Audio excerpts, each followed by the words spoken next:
Esta mañana vamos a repasar algunos conceptos acerca de la fe, de lo que hemos estado estudiando la semana pasada, la fe para vivir cristianamente. El libro de Hebreos 11:6, por favor.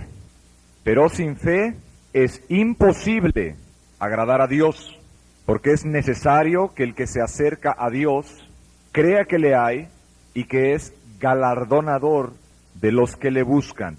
Este texto hemos ya estudiado que nos enseña que la fe es indispensable para agradar a Dios y también para recibir bendiciones de Él en nuestra vida. Toda la Biblia lo dice por todas partes. Una vez que la persona se ha convertido, que se ha arrepentido y ha creído en Cristo como su Salvador, la fe va a ser la gran clave para vivir cristianamente. Otra de las cosas que estudiamos fue que la fe significa en griego confianza, es la palabra pistis. Fe es igual a confianza y así debemos de interpretarlo siempre. También hemos estado estudiando que la fe no es algo místico, no es algo mágico y extraño, no es un fluido espiritual invisible que viene flotando desde los cielos y se te mete dentro de tu cuerpo. No es algo mágico tampoco, ni un amuleto.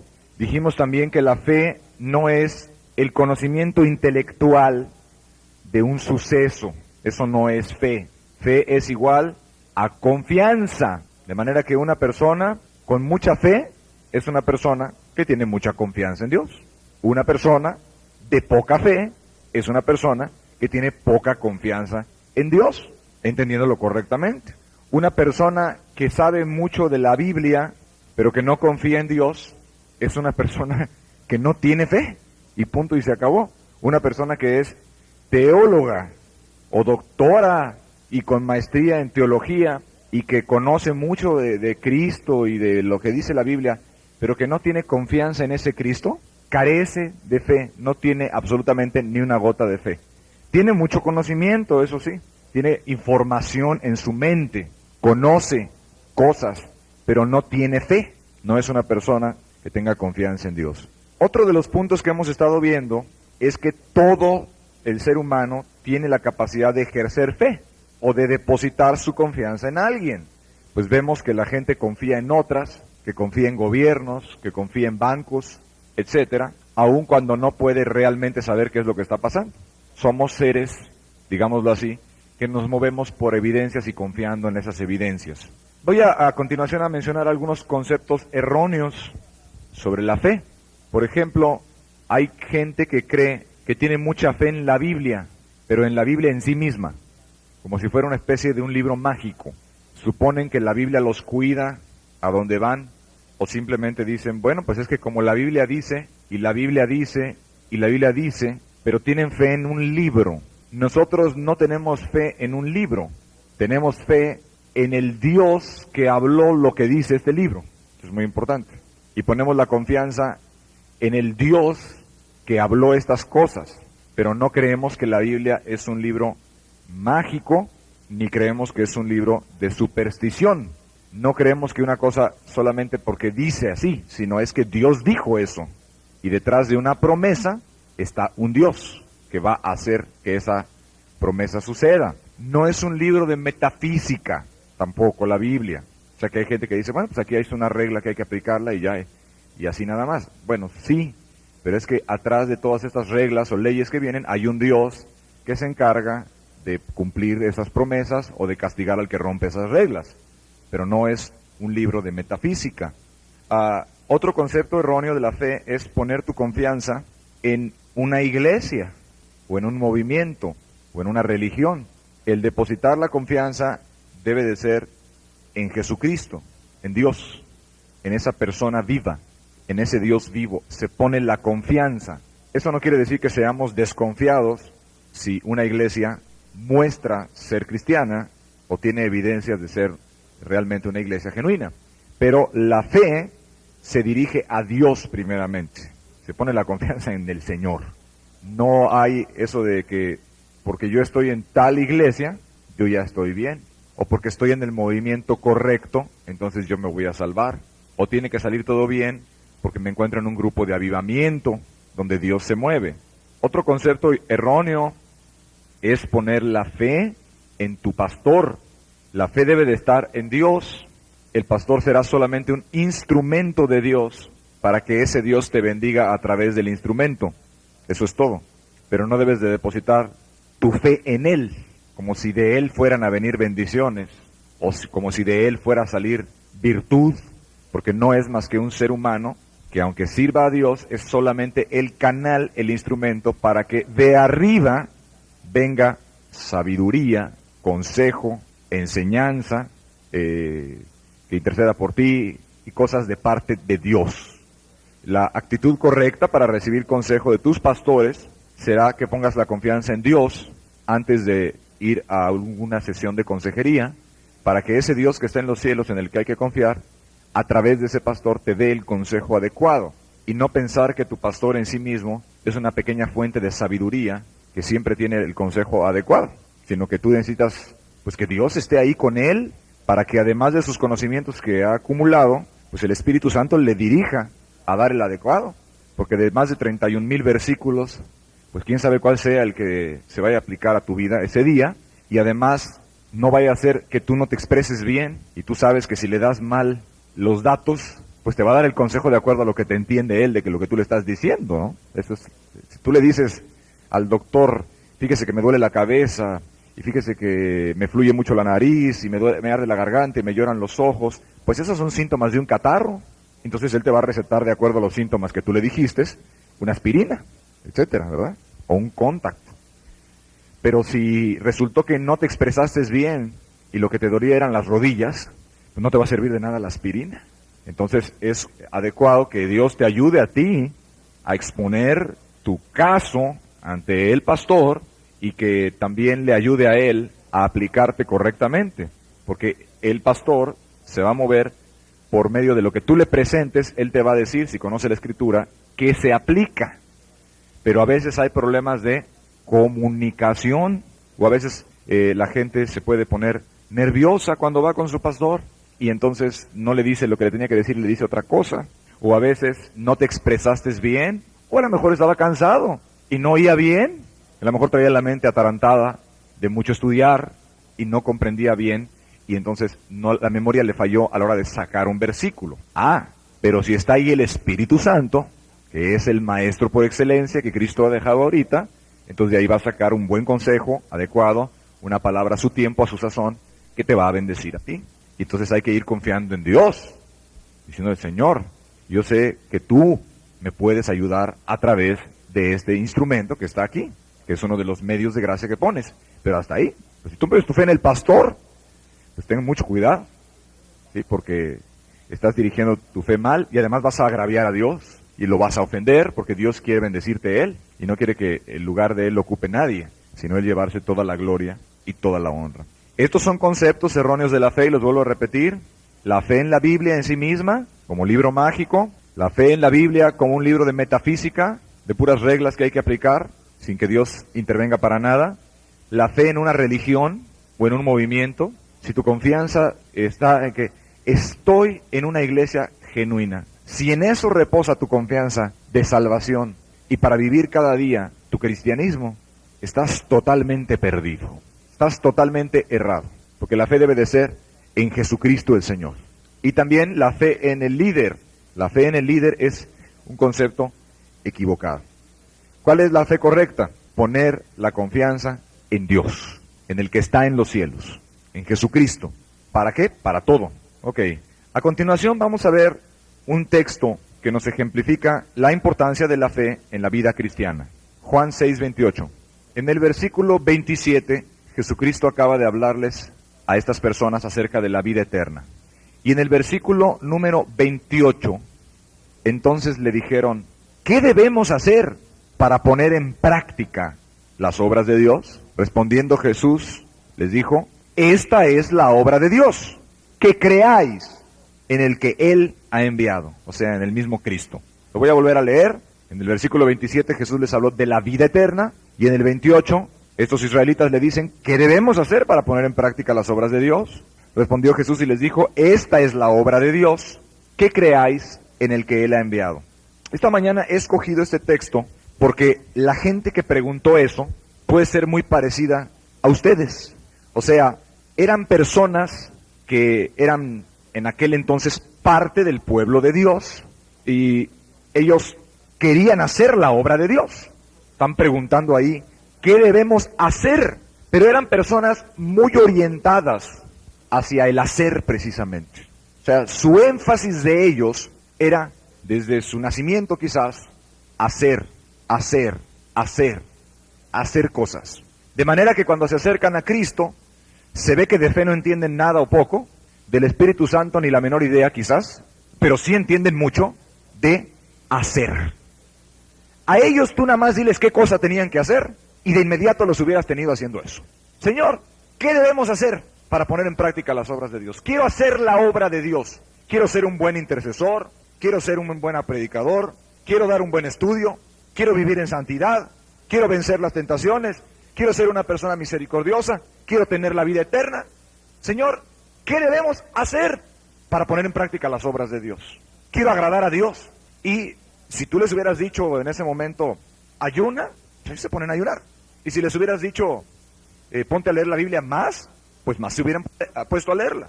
Y si les hubieras dicho, asiste al templo más veces por semana, pues más veces por semana hubieran comenzado a asistir al templo. Eran gente con una mentalidad de obras, actividades religiosas, vamos a llamarlo así.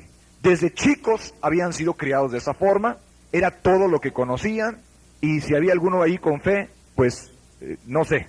Pero el caso es que su pregunta habla mucho de cómo ellos veían este asunto del cristianismo. Si les hubieras dicho, mira, tienes que ir al monte de allá y hacer una obra allá y predicar a todos y que te persigan, ellos se hubieran ido y lo hubieran hecho. No debemos de dudar de la sinceridad de su pregunta.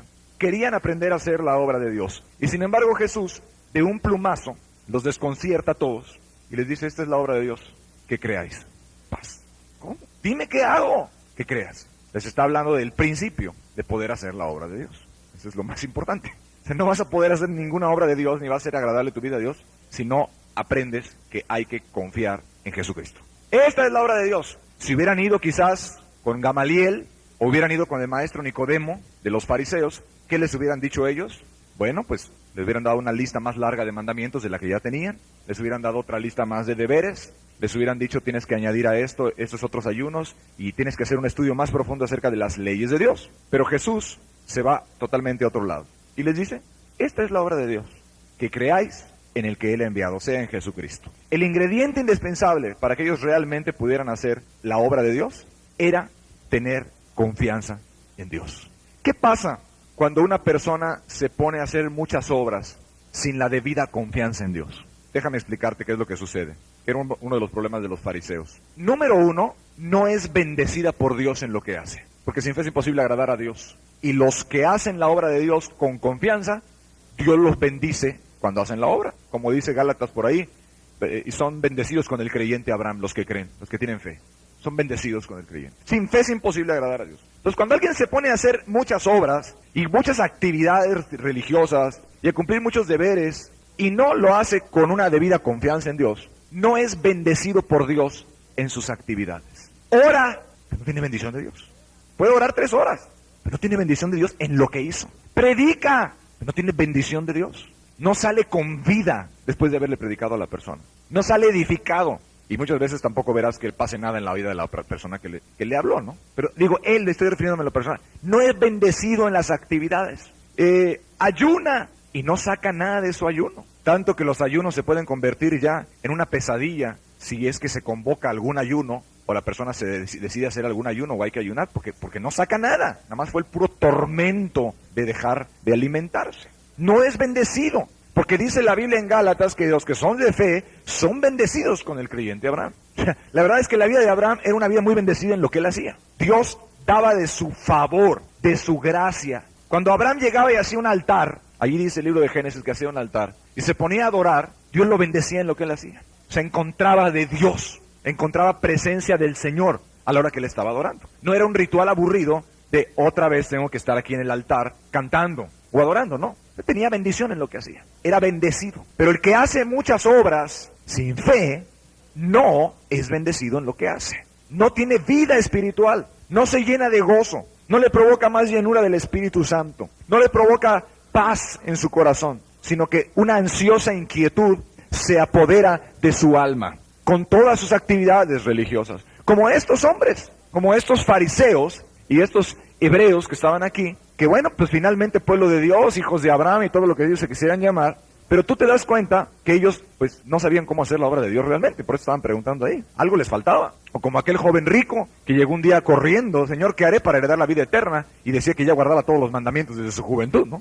Pero pues algo le decía que no tenía la vida eterna, algo le decía dentro de su corazón que no había ese amor, esa paz, esa bendición, ese testificar del Espíritu. Y entonces pues el Señor, ¿qué haré para heredar la vida eterna? Y otra vez lo mismo, ¿qué haré? ¿Qué haré? O sea, otra vez, la misma mentalidad orientada al hacer y al hacer y al hacer externamente. Entonces, la persona que se pone a hacer muchas obras y no van acompañadas de fe, no va a tener bendición en lo que hace. Participas en el taller y no tienes bendición. Te vas a un lugar y no hay una bendición en eso que tú estás haciendo. Vas a la plaza, hay que ir a la plaza otra vez a predicar, hay que ir a la colonia a repartir un panfleto y no ven la bendición en ninguna cosa. ¿Y por qué? Porque el que hace obras sin fe no agrada a Dios. Así de sencillo. Sin fe es imposible agradarlo. Y como no le agrada a Dios lo que hace, porque no tiene confianza en su Padre Celestial, entonces Dios no le da su bendición, ni le da de su espíritu. Así como le pasó a este hombre llamado Caín, allá en el libro del Génesis. Porque está Caín y está Abel, y los dos hacen un altar y ofrecen una ofrenda a Dios, y uno tuvo testimonio de haber agradado a Dios, que era Abel, y el otro no agradó a Dios, y el uno se vio la bendición, y el otro estaba, imagínate, después de su actividad religiosa, estaba todavía más muerto que antes. Y además le empezó a entrar una severa envidia contra Abel, que fue muy bendecido en las cosas que él hizo. Porque imagínate aquel Abel que llega y ofrece ahí el holocausto a Dios, etcétera, etcétera, y recibe una bendición de Dios. ¿Qué bendición habrá recibido? No lo sabemos. A lo mejor tuvo alguna visitación del Espíritu Santo. A lo mejor se vio lleno de gozo, lleno de una paz grande, lleno de una calma, de un conocimiento de Dios que bendecía su vida. Y cuando vio Caín, que la ofrenda de él no había agradado a Dios y el otro sí, entonces se demudó su rostro, dice, y se ensañó, porque Dios no lo bendijo a él, porque era un hombre bastante incrédulo también, por su misma maldad que había en él. Porque sin fe es imposible agradar a Dios, y si no le agradó ese holocausto, quiere decir que no provenía de fe, esa es la verdad. Y el otro sí le agradó, quiere decir que tenía confianza en Dios, y esa es la verdad. Independientemente de lo demás que quieras ver en el pasaje de ahí de Génesis, el que agradó a Dios era porque tenía confianza, porque nunca nadie jamás ha agradado a Dios que no haya tenido confianza. No importa lo que haya hecho, aunque haya entregado su cuerpo para ser quemado, y haya ido en peregrinación a predicarle a los perdidos por todo el mundo, jamás le ha agradado nadie a Dios que no haya sido una persona, no de muchísima fe,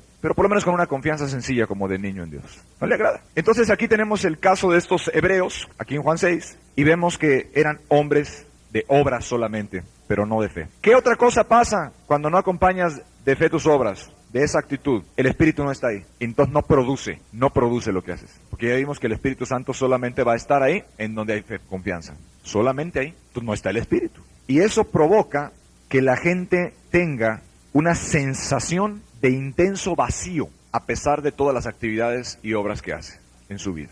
O sea, algo muy importante está faltando dentro de ellos. Acompáñame aquí a Juan 7 para ver otra vez esto, pero en un pasaje distinto.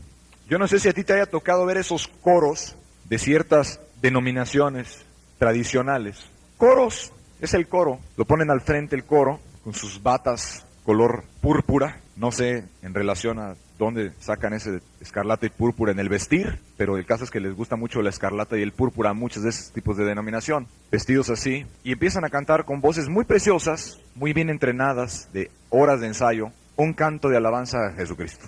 Están hablando, oh, los gozos sublimes de tu celestial bondad, Jesucristo, el amado, cuán gozo no puedo expresar, y cosas así, con un lenguaje que es antiguo. Pero cuando empiezas a observar los rostros de los integrantes del coro, por más que cantan, jamás se les ve una expresión natural del gozo sublime que dicen. A lo mejor es demasiado inexpresable, pero pues se debería de tener una contrapartida en sus rostros, ¿no? Yo lo que esperaría es que una persona que tiene gozo, pues se le note, ¿no? No va a estar brincando todo el día, pero debería de tener algún tipo de gozo, pues. Entonces debería de ser una persona que esté contenta, alegrándose en las cosas de Dios, que tenga esa capacidad. Entonces tú observas a esos coros y dices, pues ¿cuál gozo? Exactamente. Cristo, cuán gozo sublime me hace sentir. pues tanta gente es todas muertas, sus caras. Y eso te deja pensar la ausencia de realidad que hay en sus vidas. No se ve que esté ahí el Espíritu Santo, ni nada. Y luego también, oh paz, cuán dulce paz, etcétera, etcétera. Y todo lo que hay en sus vidas es una ansiosa inquietud y sus corazones son como el mar en tempestad que no puede estarse quieto. Porque tú conoces ya luego sus vidas por afuera y su trato con la gente. Y se ve todo menos una bendición natural, ¿no? En su relacionarse con la gente, etc. Es triste ver esa ausencia de realidad. Ahora ellos ensayan mucho para sus coros, mucho ensayan, perfeccionan sus voces, son pulidas, pero realmente es muy triste ver cómo después de todo su ritual y toda su actividad y sus obras que estuvieron haciendo con la intención de acercarse a Dios, pues realmente no hay nada. No hay gozo, sino que se les ve a veces la tristeza reflejada, el vacío y la frustración y la irritabilidad propia, pues de gente solamente religiosa, no de gente que realmente tenga una experiencia personal con Dios.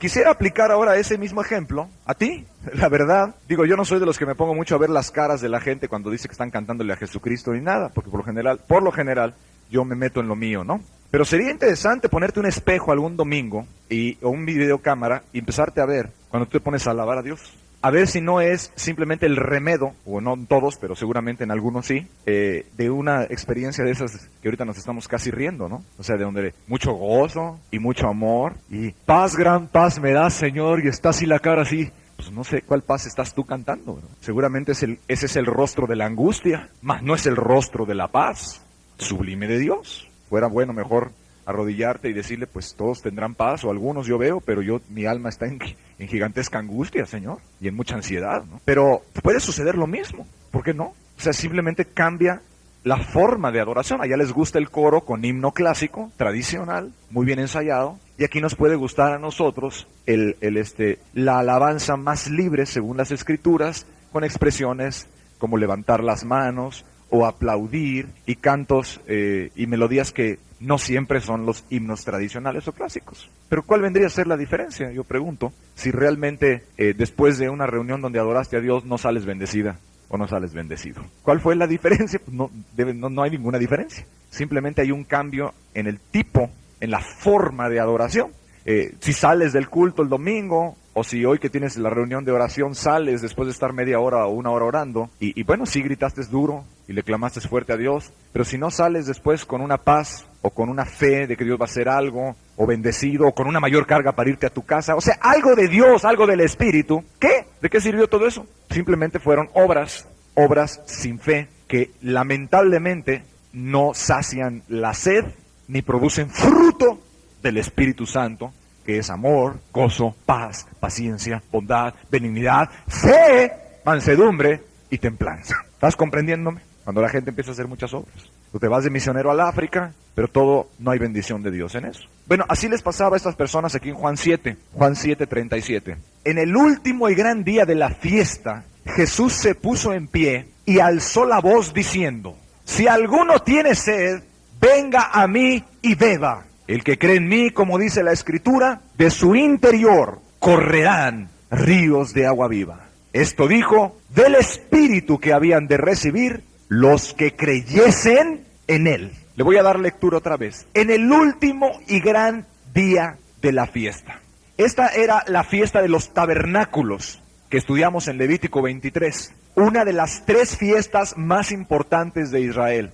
Fiesta en el sentido de festividad, de una celebración nacional. Era uno de los 3 días en los cuales todo varón debería de presentarse delante de Dios en Israel, y venían desde todas las ciudades. Creo que la misma palabra fiesta, la misma palabra festividad, el mismo concepto celebración, hablaba de que era un día de júbilo nacional, en donde la gente iba a presentarse delante de Dios al templo y a recibir de parte de Dios. Y habían venido todos a eso.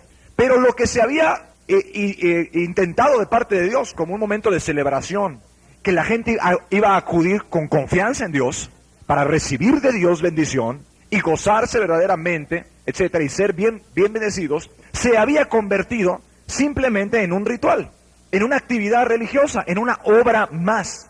De manera que están en el último y gran día de la fiesta, que según el erudito Alfred Edersheim, era el día máximo, el día culminante de esa fiesta de los tabernáculos, en donde se ponía delante del altar ahí del templo, toda la gente estaba por allá viendo y se derramaban unos grandes cántaros de agua y empezaban a correr así corrientes de agua desde el altar. Era físico, o sea, era real lo que te estoy diciendo, era una ceremonia.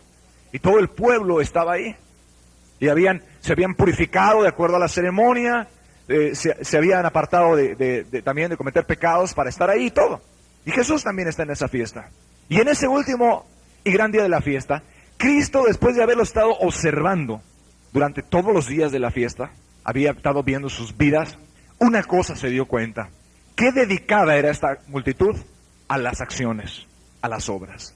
De eso no había duda. Allí estaban, después de tantísimos años que fue instituida, puntualmente, habían hecho los viajes desde lejos, estaban en una gran actividad, y aún así con todo eso, sedientos espiritualmente. No tenían la bendición del Espíritu, no corrían ríos de agua. Se les veía un vacío, se les veía una sed, se les veía un cansancio, se les veía un agotamiento de tantas actividades, de tantas normas, de tantas reglas. Y no que las reglas estén mal, son de Dios, nada más que hay que hacerlas como Dios dice también. Y no hay que ponerlas en contraposición a la confianza. ¿Qué compasión ha de haber tenido Cristo? Y el momento culminante, seguramente cuando estaba siendo derramadas los cántaros por los sacerdotes, significando la bendición de Israel, etcétera, etcétera, porque la lluvia es una bendición y el agua es una señal de bendición allá en esas tierras, Jesús ya no aguanta más. Y se pone en pie en ese momento tan solemne y les da un grito desesperado, de compasión ya, y diciéndoles: si alguno tiene sed, venga a mí y beba. Estás enfocándote mal, les estaba gritando. Ahí no vas a saciar tu sed en las acciones religiosas, las actividades, no, en eso no va a ser tu sed saciada. Me necesitas a mí. Les gritó, no en los rituales, no en las obras, no, ven a mí, les dijo, y yo voy a saciar tu sed. Qué compasión de Jesucristo. Ese cansancio, ese agotamiento que provoca la mucha actividad religiosa con ausencia de Dios. Que le puede pasar a un impío, pero le puede pasar a un creyente también, si se aparta del camino de la fe y del Espíritu Santo. Y después les dice: el que cree en mí, la confianza, lo más importante, como dice la Escritura, de su interior correrán ríos de agua viva. Lo que te hace falta es el Espíritu, les está diciendo. Te hace falta del Espíritu Santo, te hace falta de arriba bendición, que no solamente va a satisfacer tu sed, no solamente vas a tener paz, no solamente va a haber un gozo continuo, no cada domingo, ni cada vez que ministre un hermano, no, cada vez que estés con Dios. Dice, de tu interior, la fuente va a estar en ti, adentro, a donde vayas, a China, a Tlaxcala, ahí adentro va a estar la fuente. No vas a tener que venir al templo de Jerusalén, y de tu interior no solamente tu sed va a ser saciada, tu vacío, tu necesidad del alma satisfecha, sino que además va a estar corriendo ríos de agua viva. O sea, que te van a satisfacer a ti y van a estar bendiciendo en forma natural, como un río bendice todo lo que se pone en contacto con él. Porque eso es lo que un río hace. Y el río no puede más que dar vida, querido hermano, porque por donde hagas que pase un río va a empezar a florecer la vida. Esa es la realidad. Un río empieza a pasar por un lado y el mismo río vida trae en sí. Porque aunque lo hagas pasar por un desierto, va acarreando semilla, va acarreando plantas, va acarreando agua, minerales, que de pronto por todos lados donde va tocando ese río, no puede sino ir produciendo vida, produciendo bendición y satisfaciendo el agua de otros sedientos. Entonces, qué desesperado debe haber estado Cristo. ¿Qué le estaba haciendo falta a esa gente? Nos lo grita todo el Evangelio de San Juan. Fe, confianza en Jesús. Bueno, aún hasta en las mismas escrituras se metían estos hombres. ¿Y cómo eran eruditos? Eruditos. Dice, escudriñad las escrituras, porque a vosotros os parece que en ellas tenéis la vida eterna. Ellos eran especiales para la escritura, no eran gente ligera. O sea, muchos de ellos eran grandes maestros, Nicodemo, etc. Pero, dice, ellas son las que dan testimonio de mí, y no queréis venir a mí para que tengáis vida. Prefieres el estudio académico, prefieres la profundidad teológica, prefieres la estimulación intelectual, es lo que le estaba diciendo. Eso, con la misma Biblia, y la Biblia para lo que fue hecha, es para darle testimonio de uno que bendice, que es Jesucristo de Nazaret. Y es el que da vida por el Espíritu Santo. Y cuando está el Espíritu, produce paz, produce gozo, su fruto natural es fe, aumenta el dominio propio, etcétera, etcétera. Y hay bendición, hay gracia en la vida de la persona. Aquí está, veréis, el que cree en mí, como dice la Escritura, de su interior correrán ríos de agua viva. Esto dijo del Espíritu que habían de recibir los que creyesen, los que creyesen, los que confiasen, los que pusieran su confianza, etcétera, etcétera, en Él.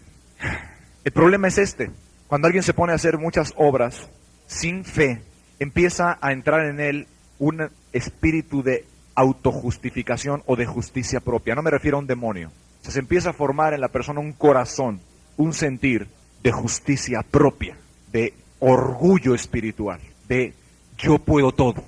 Por eso eran tan torpes las preguntas en un momento dado que a veces le hacían a Jesucristo, como aquel joven rico, orgulloso, que se le acerca y le dice: maestro, yo he guardado todo eso de mi juventud, tú nada más dime qué cosa hago.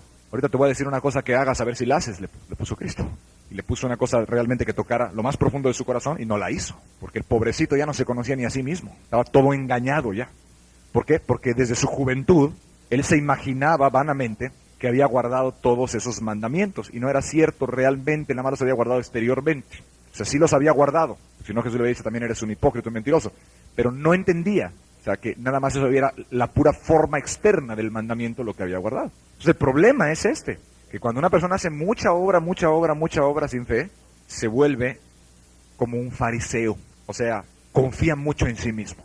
Se empieza a sentir superior, ya que él o ella han logrado mucho ellos. ¿Tú me entiendes, no? O sea, lo que pasa es que yo ya guardo, yo ya hago, yo ya sufro, yo ya ayuno, yo ya me levanto de madrugada y yo ya clamo, y yo ya hago que mi mente se ciña a lo que yo digo, y yo ya hago. ¿Qué estamos hablando ahí? Justicia propia. O sea, justicia producida por la misma persona. Y obviamente eso solamente forma una apariencia exterior y engendra una gran soberbia que hace que se empiece a mirar a los demás con mucho desprecio, porque ellos no hacen como yo hago. Como yo me produje todo este tipo de vida, entonces, si veo que el hermano no tiene exactamente los mismos hábitos que yo lo desprecio mucho a él. Empieza con ese tipo de cosas. Por cuanto yo oro 2 horas y cuarto, y él solamente ora 2 horas y 5, entonces yo le reprendo duramente, sin amor, sin consideración de que quizás su necesidad son 2 horas 5, y no 2 horas y cuarto, y lo veo menos espiritual. Y veo como que le falta al hermano, es que le falta a la hermana, es que todavía le falta mucho, porque no es como yo. Y aquí nos viene a la mente ese famoso ejemplo que dio Cristo del publicano y el fariseo. Los dos subieron a orar al templo, y el fariseo oraba para sí mismo diciendo: Señor, yo te doy gracias, que no soy como esos publicanos, ni soy como los gentiles, ni soy como los pecadores. Yo ayuno, yo hago, y etcétera. ¿Y de qué se gloriaba realmente ese hombre? De lo que él mismo era capaz de producir en su vida. Solamente obras y obras externas. Pero ráscale a ese hombre y verías que no tenía paz verdadera dentro del corazón. Ráscale, no tenía fe. Ráscale, no tenía amor. Ráscale, no tenía compasión por los demás. Eso era el problema. Y además, solamente obedecía externamente los requisitos, porque hasta ahí es donde puede llegar el hombre en sus esfuerzos. El nuevo corazón viene de Dios, ya lo hemos visto, y no se gloriaba en la justicia de Dios, que es por la fe. No se gloriaba en decir: es que Dios me dio, es que Dios me bendice. Entonces aquí tenemos que uno de los grandes problemas de las obras sin fe va a ser la justicia propia y el orgullo espiritual. La persona va a pensar que anda bien con Dios, en un engaño diabólico verdaderamente, satánico, mientras carece de todas las virtudes cristianas dentro, que ya hemos estado estudiando desde el Sermón del Monte. No hay humildad, no hay dependencia de Dios, no hay compasión para con los demás, no hay amor fraternal, no hay respeto, etcétera, etcétera. Y la persona se va a creer que es cristiana en todo eso. Y le va a dar pánico, aceptar que está mal su vida. porque eso indicaría el fracaso, y el fracaso de su religiosidad y el fracaso de la inversión tan cara en esfuerzo que ha hecho la persona. Entonces le da pánico decir yo estoy mal, le da pánico decir quizás si me falta todo eso, y va a decir yo no puedo yo reconocer que es que me hace falta paz, que perdí la presencia de Dios o que nunca la he tenido, para nada, le va a dar pánico, porque no vaya a ser que en la sinagoga le vayan a decir que ya no es tan grande, o no vaya a ser que pues si llevo 2 años, 3 años, y ahora que más me esforcé es cuando estoy peor. Bueno es esforzarse, pero es bueno esforzarse como dice la Biblia, esfuérzate en la gracia, dice, esfuérzate en la gracia, no solo esfuerzos así a tontas y a locas, no, esfuerzos así nada más, no, esfuérzate en la gracia, dice.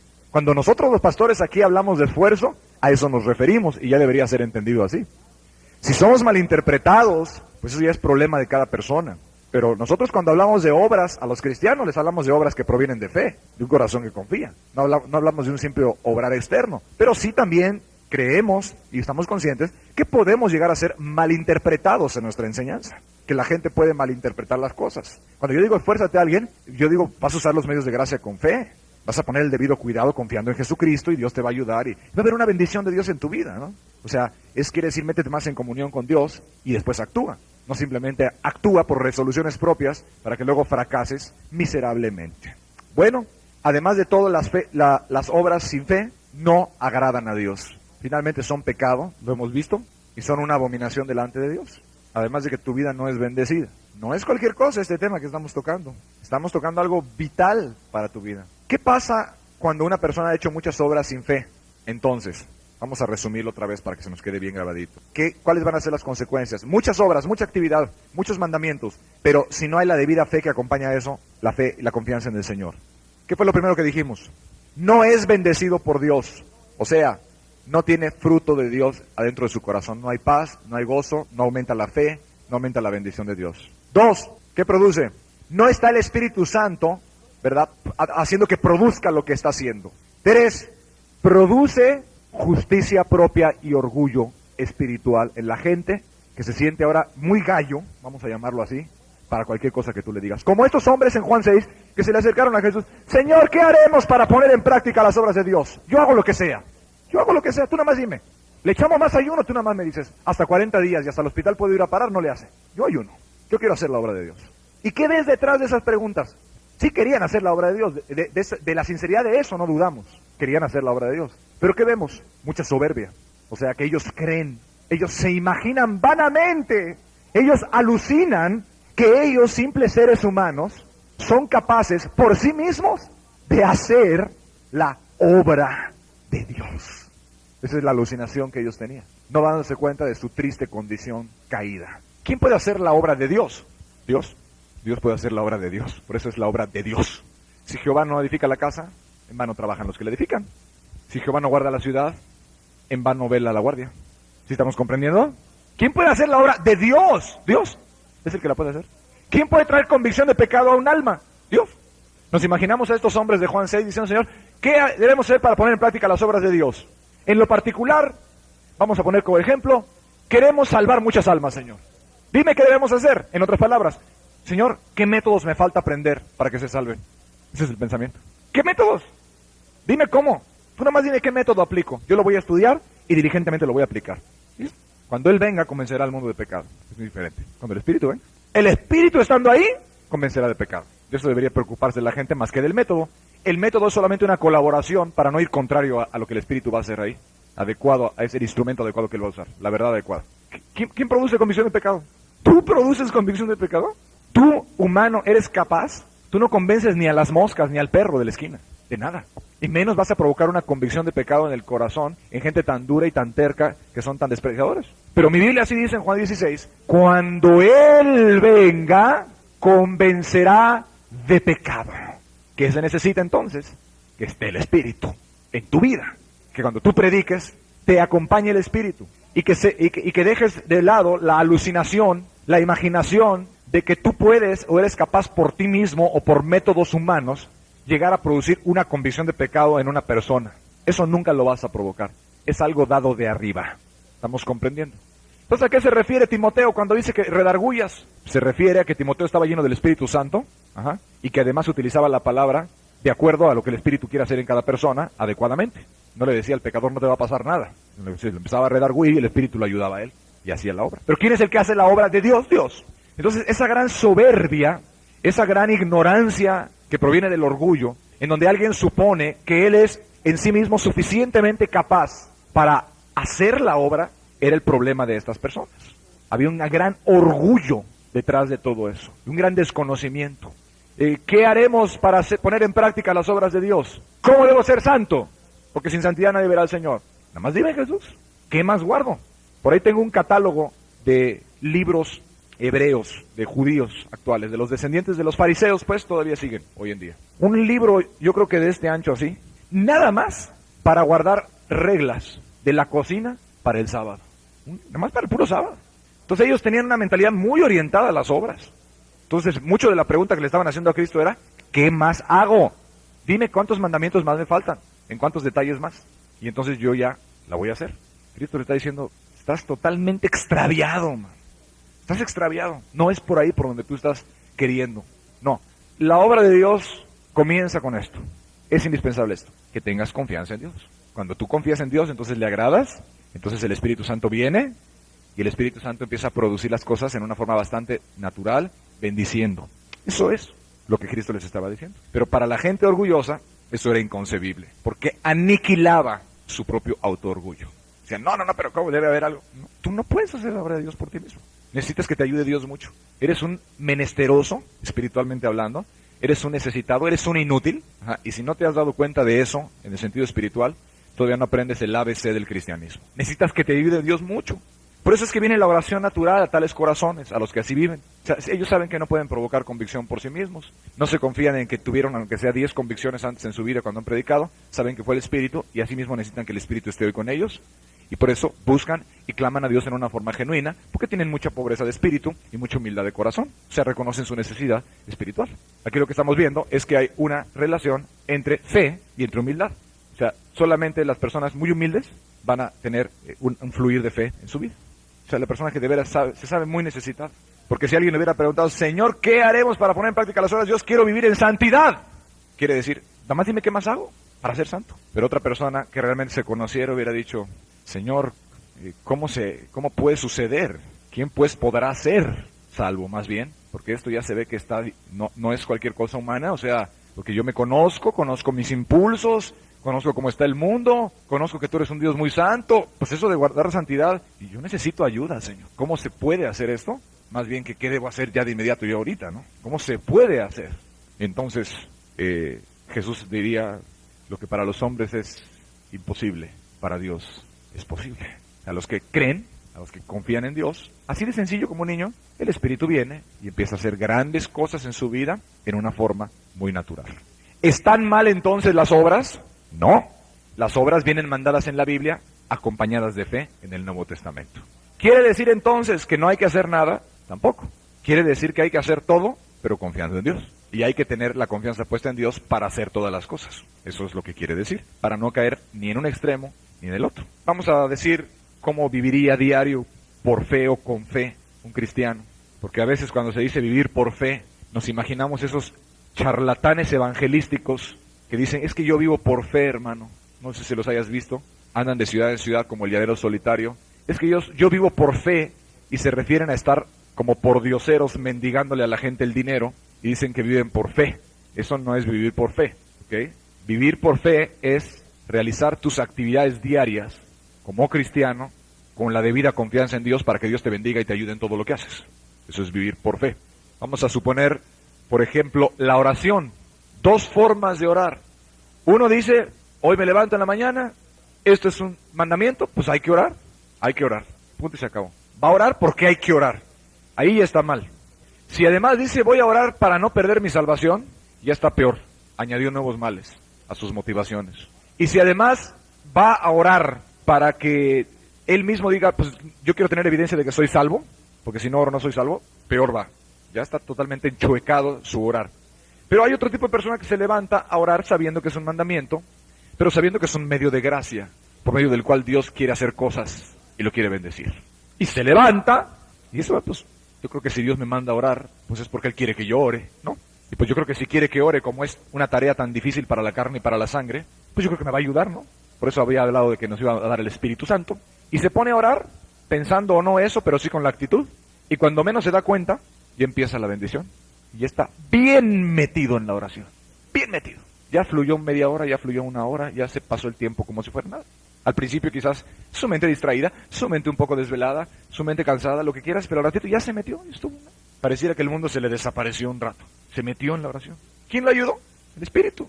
Es imposible orar sin el Espíritu, debidamente. Puedes emitir sonidos y decir cosas, pero se necesita que esté el Espíritu Santo. Ahí, esto es muy importante. Entonces, por cuanto tuvo fe, el Espíritu fue suministrado, como dice Gálatas, y ya estudiamos, y el Espíritu estuvo ahí. Y como que esa oración, quizás al principio se batalló un poquito, otros días menos, algunos días no, otros días más, por muchas otras razones naturales, pero finalmente hubo bendición de Dios ahí.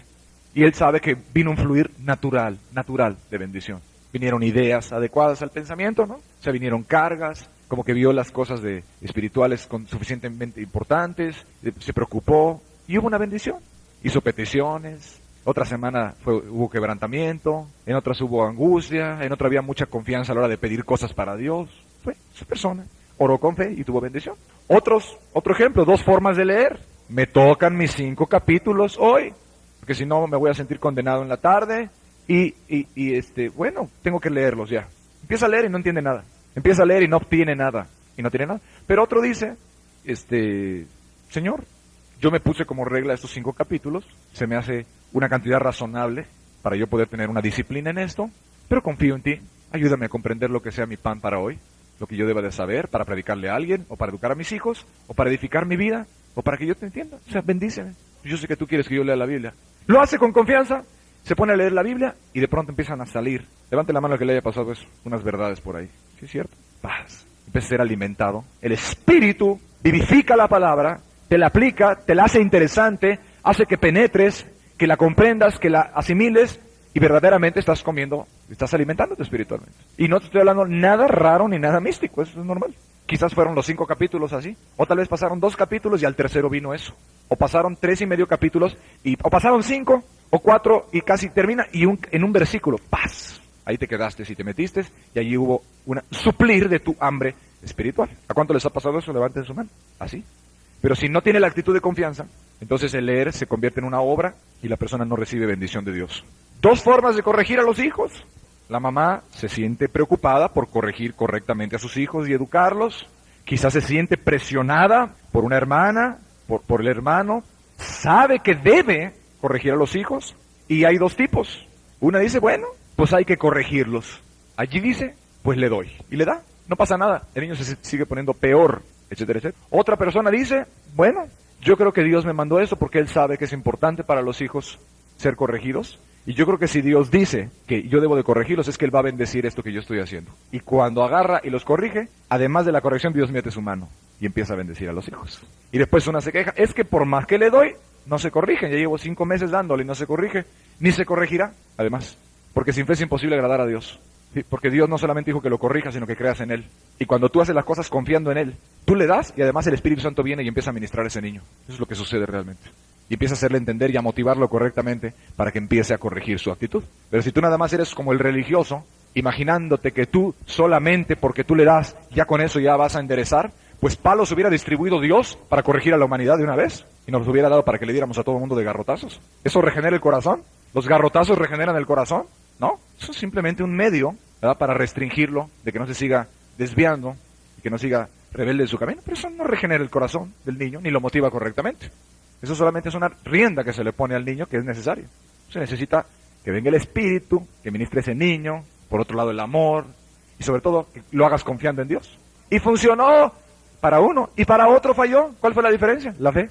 Que uno lo hizo como debería hacer, y Dios metió su mano y honró esa fe, y al otro no le agradó lo que hizo, y nada más va a estar traumando a ese pobre niño. Así es que hay que hacer todo, con confianza en Dios. Señor, tú sabes mejor que yo lo que es para este niño. Si tú lo mandas es porque es necesario. Pero yo sé que a través de esto tú vas a meter tu mano y vas a bendecir al niño. Esa es la confianza.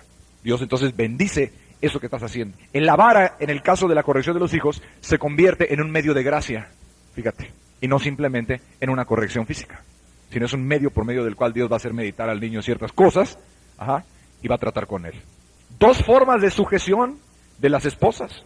Algunas dicen, bueno, pues allí dice que hay que sujetarse, pues ni modo, hay que sujetarse. Sí, mi amor, con el corazón lleno de rebelión por dentro, etcétera. No, aquí está, tu comida, tu tiempo, con el rostro todo duro, todo terco. Hija, haz esto. Sí, mi amor. Unas amargurotas por dentro. No, yo me sujeto en todo. Farisea, eso es lo que es. Hipocresía. Nada más está conformándose a lo de afuera, al puro requisito legal, exterior, para que lo vean así, para que no la vayan a sacar de la reunión de oración, para imaginarse que no, que esa vez, pero su corazón está mal, porque no lo sirve de corazón al marido, no le tiene un respeto genuino, ¿no? En las cosas, no lo ve como su autoridad, le vale de nada, absolutamente de nada, porque allí dice, pero otra lo hace con fe en Dios. Número uno, Señor, pues si tú lo estás poniendo aquí es porque para ti es importante. Y ya vamos empezando por lo que a ti te agrada y yo te quiero agradar a ti. Y número dos, si tú dices que yo me debo sujetar, es que tú vas a bendecir esta sujeción para algo bueno en el matrimonio. Algo bueno se va a sacar de aquí, para mi marido, para la casa, para los hijos. Y yo sé que tú vas a bendecir esta situación. Es que yo me voy a sujetar y lo voy a hacer de corazón. Entonces Dios empieza a bendecir a esa mujer a la hora de sujetarse. El marido, sea más o menos impío, sea más o menos grosero, etcétera, hará cosas con ella, pero ella va a ser muy bendecida siempre que esté viviendo en la sujeción que la Biblia le marca, que ustedes creo que ya conocen bastante de eso. Dos formas de ir a tu trabajo secular. Tienes que ir a la fábrica ese día, eres empleado de ahí. Bueno, pues hay que cumplir, hay que trabajar. Otro dice, voy porque aquí Dios me puso. Voy a ver cómo extiendo aquí el reino de Dios, a ver a quién bendigo, porque algún plan tiene aquí Dios. Y me va a ayudar aquí con mi compañero de trabajo. No va murmurando, no va quejándose, quizás tiene un jefe difícil, quizás un compañero que lo molesta, pero sabe que un propósito tiene Dios de que lo puso ahí y que para algo lo permitió y ahí va Dios a usarlo para alguna buena cosa, para algún buen testimonio, para sacarse una familia de las tinieblas o algo. Y lo hace con fe. Y es bendecido en todo lo que hace en el trabajo. Y es sobrellevable aún la prueba en el trabajo, porque está el Espíritu y porque ha agradado a Dios esa persona, porque hace todas las cosas para Dios, confiando en Dios. Dos formas de ir a predicar. Bueno, pues el pastor me mandó, hay una actividad, hay una campaña, pues hay que ir a predicar. Es parte de mi taller, bueno, pues vamos. Así nada más, cometiendo su abominación, todo seco, está muy dura la gente, está muy feo todo, nadie me va a hacer caso, no pasa nada. Pero otro va diciendo, Señor, yo sé que a través de este taller tú vas a usarme. Yo sé que no es un taller, yo sé que estas son almas necesitadas y tú quieres bendecir esta alma y la quieres salvar. Y yo creo que tú me puedes usar, para algo será. Quizás ahorita me oiga, quizás no, quizás entre en convicción, se resista, pero yo sé que tú quieres que yo le hable a esta persona y yo le voy a predicar. Y tú me vas a ayudar, aunque yo no sepa mucho. Y a ese Dios lo bendice. Quizás no se le salvó en 3 veces ninguno, pero quizás la gente escuchó y después la prima de uno después oye y se interesan en la Biblia y después se salvan. Y además tú fuiste bendecido y dice testimonio de Dios. Porque el Evangelio no solo se predica para que se salven almas, querido hermano. También dijo Jesús, para testimonio en todas las naciones. Para cerrarle la boca a la gente el día del juicio final. Que no anden diciendo a Dios, ¿qué pasó? ¿Qué pasó de qué? Le mandamos gente que le predicara. Usted es el perverso, no ande acusando a su Dios. Este evangelio será predicado para testimonio, dice, a todas las naciones. Nada más para testimonio. Para que sepan que entre ellos hubo profeta. Para que sepan que entre ellos hubo amor de Dios. Que Dios se esforzó y que los quiso bendecir aún más que con la luz de su propia conciencia. ¿Ya nos dimos cuenta? ¿En qué va a radicar la bendición? En el que tenga confianza en Dios. Y el que no tenga, pues irá por el otro camino que hemos hablado. Ok, vamos a concluir esto viendo la historia del joven rico. ¿De veras tienes mucho gozo del Espíritu Santo? ¿De veras tienes mucha paz en tu alma? ¿Es fruto del Espíritu lo que hay en ti? ¿O una simple estarte reprimiendo? Fíjate, reprimiendo como la Express de lo que realmente te gusta y quieres hacer. Aquí en el libro de Marcos, vamos a tomarla del libro de Marcos. ¿De veras tienes amor, compasión? ¿Sientes compasión por los perdidos, por los hermanos? Respeto, preocupación. Marcos 10, vamos a volver a ver aquí en el versículo 17, la mentalidad de las obras sin fe. Al salir él para seguir su camino, vino uno corriendo e hincando la rodilla delante de él, le preguntó, Maestro bueno, ¿qué haré para heredar la vida eterna? Jesús le dijo, ¿por qué me llamas bueno? Ninguno hay bueno, sino solo uno, Dios. Los mandamientos sabes, no adulteres, no mates, no hurtes, no digas falso testimonio, no defraudes, honra a tu padre y a tu madre. Él entonces respondiendo le dijo, Maestro, todo esto lo he guardado desde mi juventud. Entonces Jesús mirándole, le amó y le dijo, una cosa te falta, anda, vende todo lo que tienes y dalo a los pobres y tendrás tesoro en el cielo. Y ven, sígueme, tomando tu cruz. Pero él, afligido por esta palabra, se fue triste porque tenía muchas posesiones. Hasta ahí leemos. Vamos a ver la escena. Jesús va caminando con sus discípulos y con otra gente, cuando de pronto llega a él una persona con tono muy urgente, llega corriendo. ¿Quién era? La Biblia nos dice en los evangelios, en resumen, que era una persona joven, además era una persona con muchos bienes materiales, era rico, y además era un líder religioso, era un hombre principal. O sea, esta es una persona que tenía liderazgo religioso en su pueblo. Es muy interesante ver que él se atrevió a lo que muchos fariseos de su tiempo no se atrevieron. Reconoció que no tenía vida eterna. O sea, vino verdaderamente urgido, vino corriendo y reconoció a Jesús como la persona indicada para darle instrucciones para la vida eterna. A pesar de ser líder religioso, a pesar de hacer muchas cosas ya, de ser irreprensible según la ley, todo por fuera, había algo adentro de él que le estaba gritando que él no tenía la vida eterna. Que a pesar de todas sus obras religiosas, de sus hacer prosélitos, de predicar, de ir al templo, de leer, estudiar y enseñar inclusive a otros, estaba ausente algo. Ese gran vacío, esa falta de tranquilidad de la misma conciencia, esa falta de paz, esa falta de vida espiritual, y además él ya había llegado a conclusiones de que la vida eterna no la tenía. Hasta ahí había avanzado mucho él. Era un excelente candidato para que se le pudiera predicar la palabra de Dios.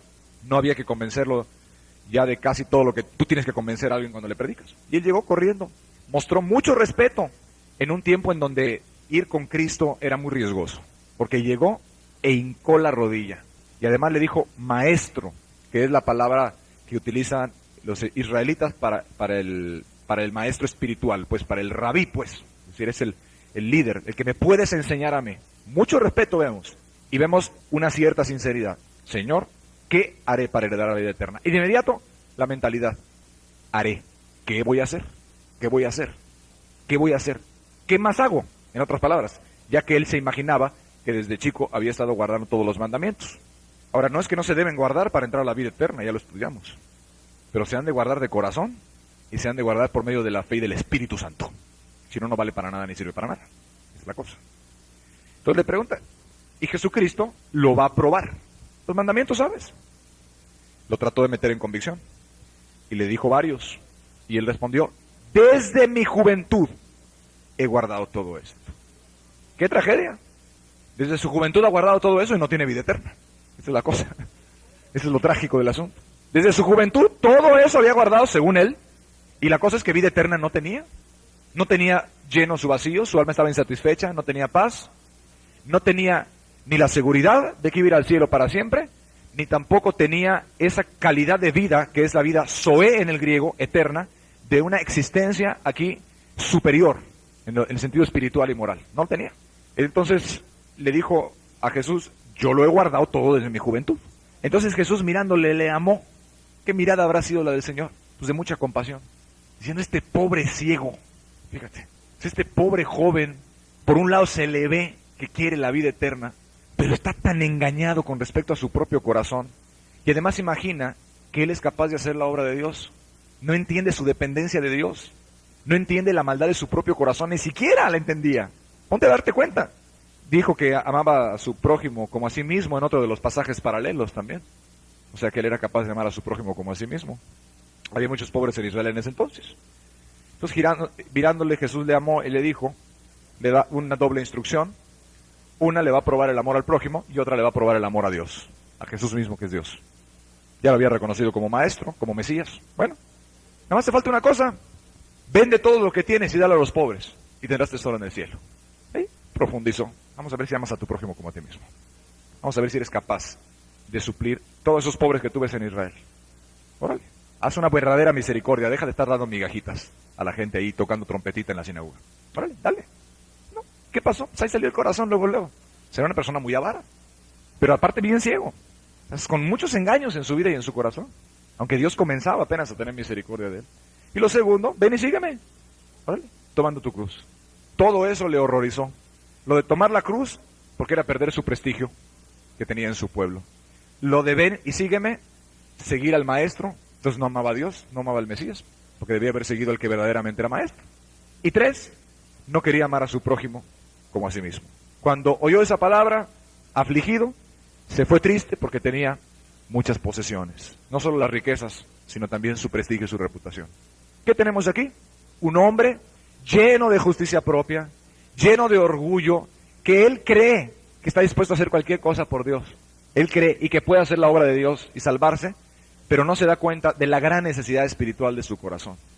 No se da cuenta que necesita mucho a Jesús, que necesita mucho a Dios, etcétera, etcétera. Que necesita el Espíritu Santo y que además está bien ciego acerca de su propia condición. Que su corazón no ha sido cambiado, que solamente está metido en las puras actividades y en las puras obras. Jesús entonces mirando alrededor dijo a sus discípulos, cuán difícilmente entrarán en el reino de Dios los que tienen riquezas. Para el joven rico era fácil, ¿no? ¿Qué tengo que hacer? Yo hago lo que sea. Ya te prueba tantito, a ver si haces lo que sea. Ya ves que no, ya ves que ni siquiera te conoces a ti mismo. Y los discípulos se asombraron de sus palabras, pero Jesús respondiendo volvió a decirles, hijos, cuán difícil es entrar en el reino de Dios a los que confían en las riquezas. ¿Dónde estaba la fe de ese hombre? No en Dios, era obra sin fe totalmente. Y después, ellos se asombraron más en el 26. ¿Quién pues podrá ser salvo? Los discípulos sí captaron todo. Aquí se necesita una sobrenaturalidad. ¿Sí? ¿Quién? Entonces no se va a poder. Entonces Jesús mirándolos dijo, para los hombres es imposible, mas para Dios no, porque todas las cosas son posibles para Dios. Si ese hombre rico, en vez de haberse ido triste, hubiera caído ahí de rodillas, le hubiera dicho, Señor, mi religión, todas mis obras son pura mentira. Estoy lleno de orgullo, reconozco que estoy bien vacío, eso ya lo había reconocido cuando pidió la vida eterna. Estoy bien mal, necesito algo en mi vida. ¿Qué pasa? Ahí mismo se hubiera podido salvar. Hubiera entrado en una genuina convicción de su maldad y hubiera empezado a arrepentirse y hubiera tenido una fe y una confianza en ese momento en Dios. Y lo que para los hombres era imposible, para Dios es posible. Y hubiese comenzado a caminar por la fe, etcétera, etcétera. Y hubiera tenido un verdadero corazón purificado por la fe, como dice Hechos, amando al Señor. ¿Quién pues podrá ser salvo? Jesús mirándolos, dijo, para los hombres es imposible, mas para Dios no, porque todas las cosas son posibles para Dios. ¿Y por qué está mirando Jesús a ellos? Porque ahí estaba el testimonio de que para Dios todo es posible. Pedrito, Juanito, Jacobo, Zebedeo y todos los que habían dejado también muchas cosas por seguir a Cristo, inclusive tierras y muchas otras cosas. Mateíto el publicano, ha de haber tenido buen dinero, porque los publicanos tenían muy buen dinero. Era un funcionario de Hacienda de aquel entonces. O sea, y ahí está, y lo había dejado todo. Normal, llámame, pero sígueme, y se fue, tras el llamado del Señor, Mateo. Rapidito dejó el negocio. Un negocio de Hacienda debe dejar muy buen dinero, sobre todo para una persona corrupta, ¿no? Que están saque dinero de los demás. Entonces Pedro comenzó a decirle, aquí nosotros lo hemos dejado todo y te hemos seguido. Y bueno, y empieza a hablarles de otras cosas el Señor Jesucristo. Aquí nos damos cuenta otra vez de la necesidad de la confianza en Dios. Las obras sin fe no sirven para nada. Las obras sin fe te traen muerte. Las obras sin fe, sin confianza, sin amor a Jesús, no van a traer el Espíritu a tu vida y no va a haber un fruto natural, no va a haber un poder natural. Todo va a ser algo forzado, todo va a ser algo fingido. Todo vas a estar forzando, tratando de producir, tratando. Pero de veras, ve los árboles, cómo dan su fruto. Lo dan. No pueden sino darlo y no lo dejan de dar. ¿Cierto o no es cierto? ¿Hay actividad en el árbol? Pues sí, hay actividad, pero es muy natural esa actividad. O sea, lo van dando, sí, se va viendo natural. Es bastante sencillo. Simplemente llegas y ahí está el fruto. Es natural que estén dando el fruto el árbol. Porque está bien plantado, está puesto donde debe ser, porque es un árbol de fruto. Pues así, corazón con confianza es lo que va a estar produciendo los frutos del Espíritu Santo. Y van a venir estos como frutos, no como un fingimiento, que además puede llegar hasta la misma hipocresía en momentos. No es una represión. La gente que anda en el Espíritu, querido hermano, todo el día tiene impulsos espirituales. O sea, la gente que anda en el Espíritu todo el día tiene impulsos espirituales. Se siente continuamente impulsado a las cosas espirituales. Los deseos de la carne son algo raro en sus vidas. Pero el que anda en el espíritu, ese se siente impulsado a orar, se siente impulsado a leer, se siente impulsado, óyelo bien, no nada más se hace la firme determinación, se siente con la necesidad de hacerlo, se siente impulsado, lo ve atractivo, lo ve bonito, lo ve genuino, le trae bendición, lo prefiere a otras cosas, prefiere predicar, no nada más es tengo que, no, hay una inclinación a lo espiritual. El corazón de fe, el corazón de confianza, como de niño en Jesús, eso es lo que provoca que venga el Espíritu. Y cuando está el Espíritu, estamos dentro de la posibilidad de dar fruto del Espíritu. Pero mientras no, todo es un fingimiento, una especie de religiosidad fariseica. No es genuino, y Dios no lo ve genuino, y no se ve genuino. Por eso te saqué el ejemplito de las caras del coro ese, para que te dieras cuenta, ¿sí? Un día estaba yo con un hermano más joven que yo tengo, estábamos en los Estados Unidos hace muchos años, y estábamos viendo, yo me acababa de convertir, un coro, como el que te platiqué hace rato, en una iglesia, creo que presbiteriana, muy famosa, que televisa sus servicios a todo el país, en cadena nacional. Y no, era un coro de unas 200 o 100 gentes, y unas voces que parecían ruiseñores cantando y golondrinas, yo no sé. Pero qué perfecta era la entonación, sus batas, los bancos todos de madera, y lo único que les hacía falta era el gozo del cual estaban cantando ellos. Le decía yo a mi hermano, míralos, ¿verdad que se ven muy gozosos? Pero hermanos, hay que cuidarse de que aquí no suceda lo mismo, no vaya a ser que a ti te esté pasando lo mismo, que tú estés cantando de gozos que en tu corazón no hay, que estés hablando de paz que en tu alma no se sienta, por lo cual entonces todo eso es un fingimiento lo que tú estás haciendo. Estás haciendo un ritual diferente solamente, y esas obras, porque no haya la debida presencia del Espíritu, no estás produciendo el fruto. ¡Amor! ¿Tienes amor con los que viven? A ver, ¿amas a los que están en tu casa? ¿Te preocupas por ellos? ¿A ti que te tocó vivir con otras personas? Si hay una preocupación por su condición espiritual, por sus derechos de ellos, por su bienestar de ellos, o sea, ¿alguna vez te cruza por la mente y actúas conforme a que estén ellos mejor?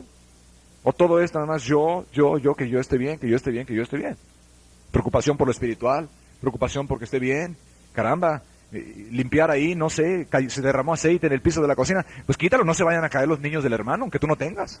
Estás pendiente de tu hermano, o sea, amas, porque si lo único que haces es intentar amar, pues es nada más la pura represión, estás reprimido nada más. Te ves tan ridículo como un árbol esforzándose en producir fruto, como un chayote tratando de producir manzanas.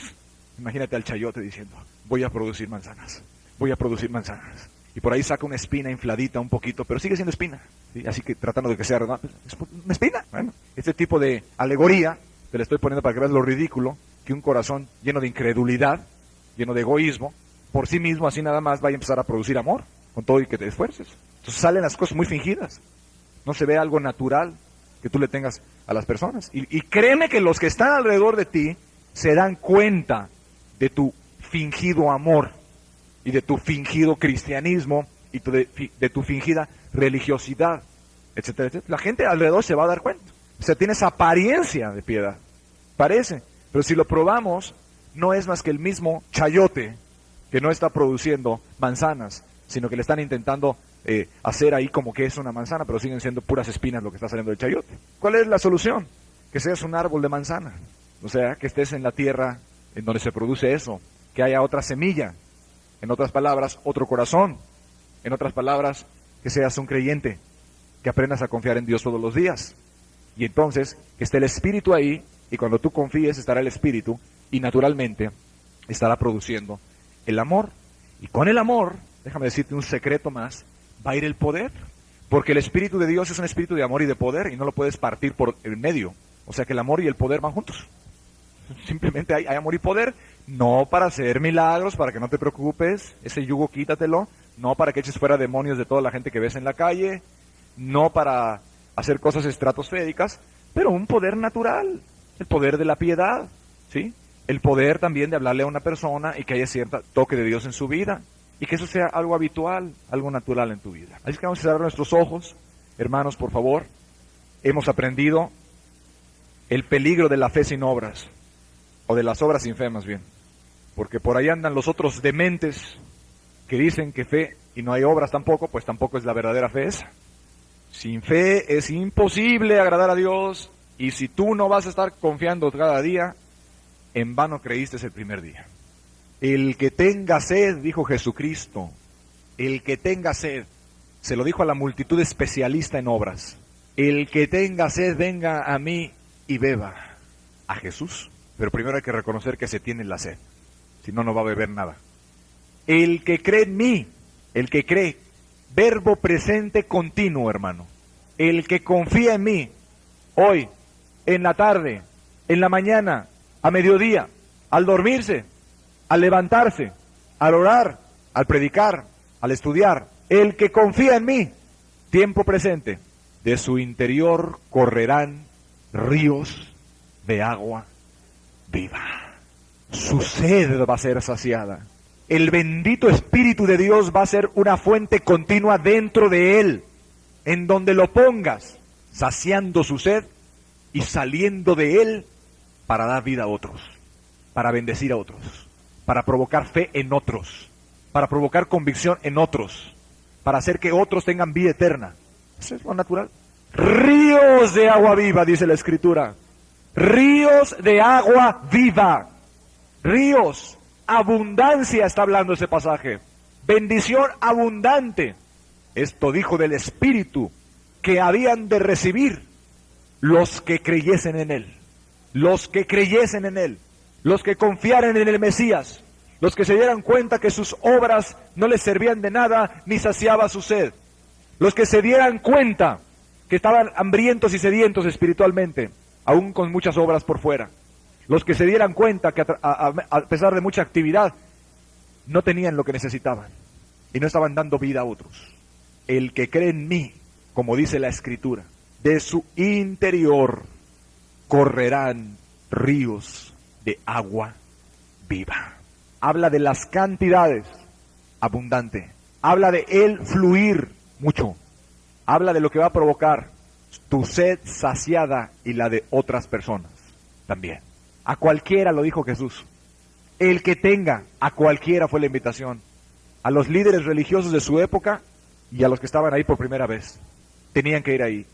Pero había que despojarse de ese orgullo, de esa soberbia, de esa autojustificación, de esa justicia propia, y reconocer, no soy más que un menesteroso, un necesitado espiritual, y te necesito mucho, Jesús. Te necesito mucho. Has aniquilado la justicia de las obras. No confío en mí. Me doy cuenta que ni aun esto te agrada, que esto no me trae resultados. Tiene que venir de lo alto. Tiene que venir de arriba esa bendición. De arriba, de ti, Señor. Para ti todo es posible. Este es el camino de la fe y el Espíritu. La fe y el Espíritu. Y viene bendición tras bendición. Ríos de agua viva. ¡Qué tragedia! Mucha actividad religiosa y no hay gozo en el corazón. ¡Qué tragedia! ¡Qué tragedia! Mucho cantar y no hay la paz. ¡Qué tragedia! Mucho predicar y no está el amor. ¿Te derrites de amor por tus hermanos? ¿Sabes lo que son la entrañable misericordia? ¿Sabes lo que es eso? ¿Sabes lo que es la compasión por un hermano en Cristo? ¿Conoces tú esas cosas que da el Espíritu? ¿O te suena como un lenguaje extraño que no comprendes? No te pregunto hoy si sientes indignación por el pecado. Te pregunto, ¿sabes lo que es la entrañable misericordia? La compasión profunda por alguien perdido. El gozarte en haber leído una palabra en la Biblia, hay un versículo en donde entendiste una verdad importante para ti, para otros. Una intercesión profunda, aunque sea de media hora o 20 minutos, que cuando abres los ojos se te olvidó el mundo en donde estabas. Descanso en tu alma, una mirada de amor para con los hermanos en Cristo, una preocupación genuina, no forzada, a la hora de orar por la gente. No el rito, no el grito. Necesitas tranquilizarte, hermano. Necesitas ver que sean genuinas las cosas. El gozo de ir a la casa de Dios. ¿Sientes que tu corazón late dentro de ti y te emocionas cuando vas a ir a alguna de las reuniones? Yo me gocé con los que decían: a la casa de Jehová iremos. Esas son las vivencias internas del corazón, vienen por toda la Biblia. Yo me gocé con los que decían: a la casa de Jehová iremos. ¿Te emociona? ¿Te emociona tanto como cuando te emocionabas antes para ir a otros lugares? ¿Te emociona el tener que ir a ver un alma o te es un trabajo pesado y gravoso? Ojalá no hayas malinterpretado las palabras de tus pastores que te predicaron la palabra de Dios. Y ojalá no hayas entendido obras sin fe. En el nombre de Jesucristo. Amén.